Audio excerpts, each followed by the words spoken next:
Do you know, time always seems to go really quick when we're on these quests, really. But it's really, really good. I must confess, my heart lies in Cornwall and Devon. It's Hampshire and Dorset. They're nice counties, but I've never found a county in the United Kingdom that can beat Cornwall and Devon, really, for a multitude of reasons, apart from the fact of safety and a good nice area for elevation above sea level, away from there. Just the general energies in the feel, and that's one thing we notice when we go around all on these churches and things. We get a feel for the different energies, the different environments that are there, and that brings me on to something that happened today, which was quite unique, actually quite nice. But needless to say, so on Tuesday the 4th of August we obviously went to Charlestown, my namesake, and that was quite interesting in its own sense, and that's connected to Sir John H. Fordham, my 18th great grandfather, which is quite good. And then we trunked along to see one of the Clark lines, actually, and he's one of my great uncles. So he's actually interesting. It's Reverend Benjamin B. Clark. That's Clark with an E.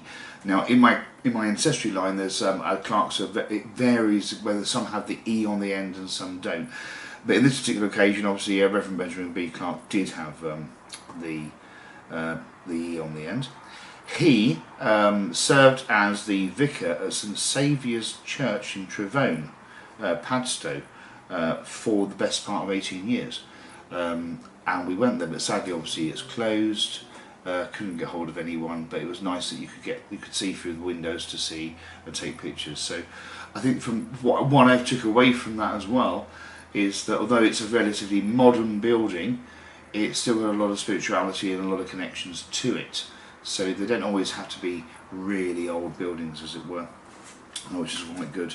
And that ties into Fordham Hills, which is quite good. So after that, we trunked along to Temple Church. Now, I won't talk about it on this video because we've already done Temple Church in a video already. It's an amazing place.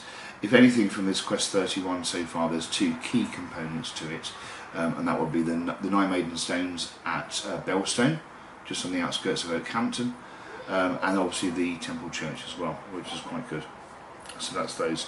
We then head over to Southampton. Now, Southampton is a bit like many other sort of commercial industry places. I mean, pretty much like Middlesbrough, I guess. I think if we were to rate and view it, Southampton would be on par with Middlesbrough, up on the northeast coastline of England. So it's a working dock town, which is quite good. And we went to St Mary's Church, which was quite good in Southampton itself, and we met a very interesting chap, actually. We met Adam, who is the facilitator for all the dioceses in the area, and he's done some amazing work, actually. I mean, we've got lots of pictures that we're going to show online as well, through the website, through YouTube and various other social media portals. So what I liked about Adam, he's a fairly young chap, probably in his 30s. I hope if he hears this, I hope you don't mind that, Adam, but I think he's in his 30s. He seemed like I didn't like to ask. But he facilitates all the interesting things that happen in that church. Now, when he took on the role, as he said, about 3-4 years ago, like most churches, only had sort of 20 odd people, 15 to 20 people visiting and attending services. It's gone up to 800 people that regularly attend, on different days and things. So it just shows that the church, if it's forward thinking, can actually turn things around, which is quite good. So St Mary's Church is very good in Southampton.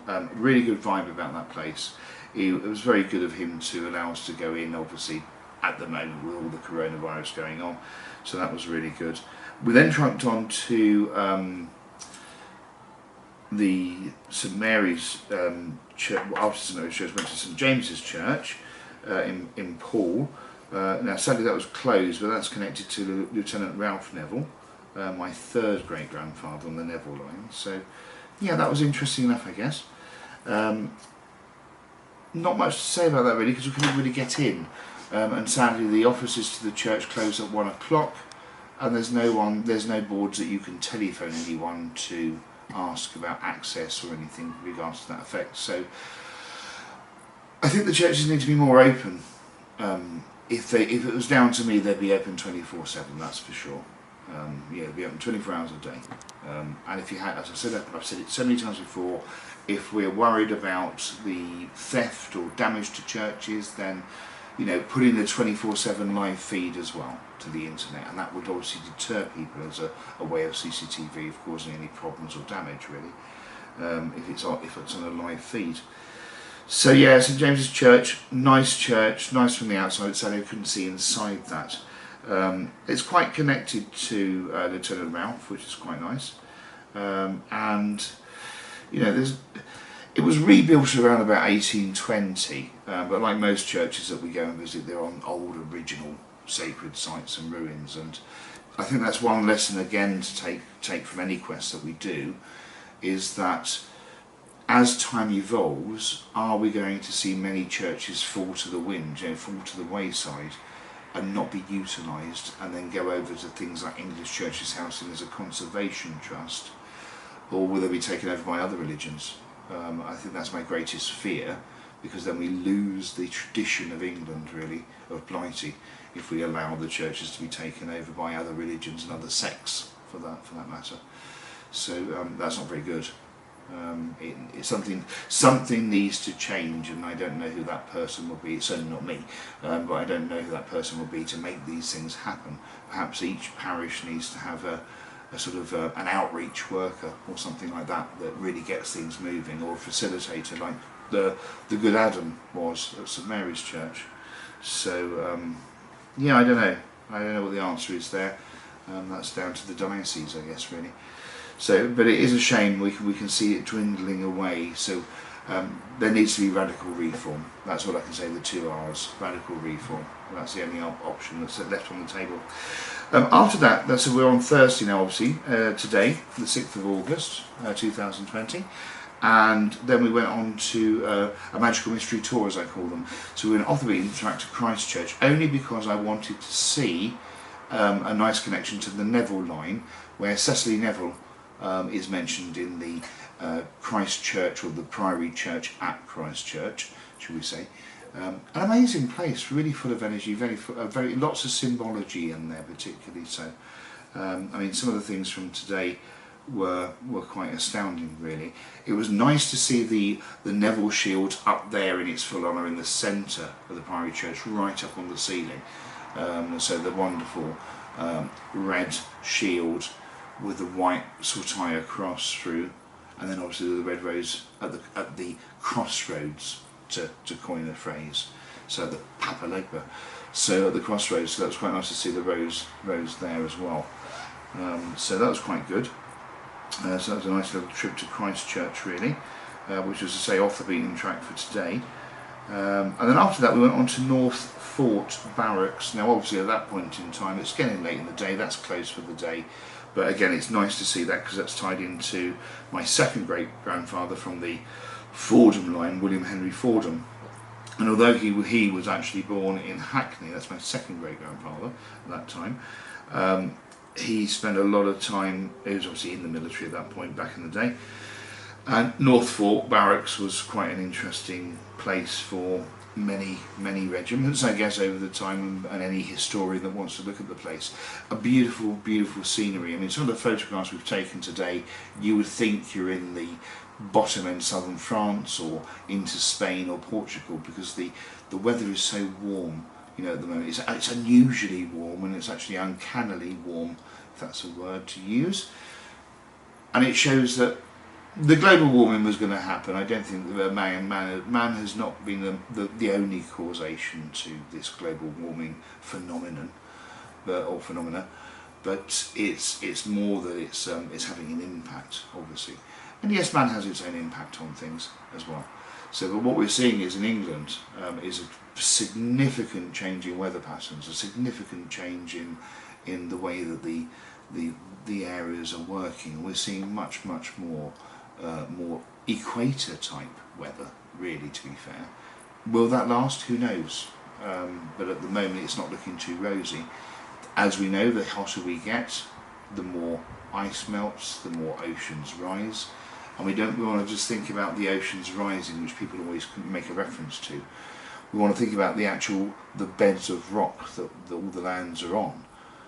We keep on manipulating and reducing and changing the natural ecosystem.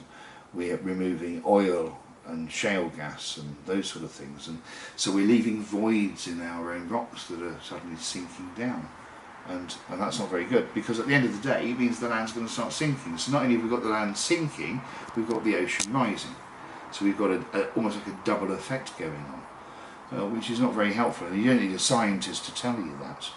I think moving forward, I think anything really, the key term has to be that if we look, say, 10 years from now, anyone with a sense of brain cell would want to be living at least 750 foot above sea level. That's the answer, isn't it? Because our climate is changing so quickly that I think we're in for a really bumpy ride, and I think it's going to be quicker than what we all expected, to be fair.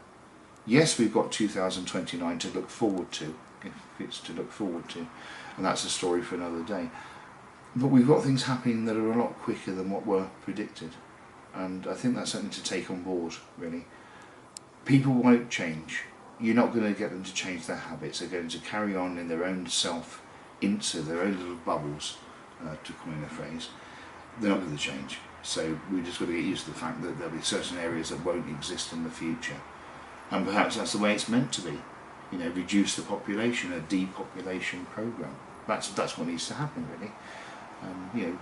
We can't keep on spreading around, consuming everything and devouring everything in the path, and not being able to replenish it at the same rate. That's just a common sense factor. So, what can we do? Anyway, so far it's been a real good eye-opener for me coming down to this area again. I love these areas down in southern England. I say Cornwall and Devon get my vote every time.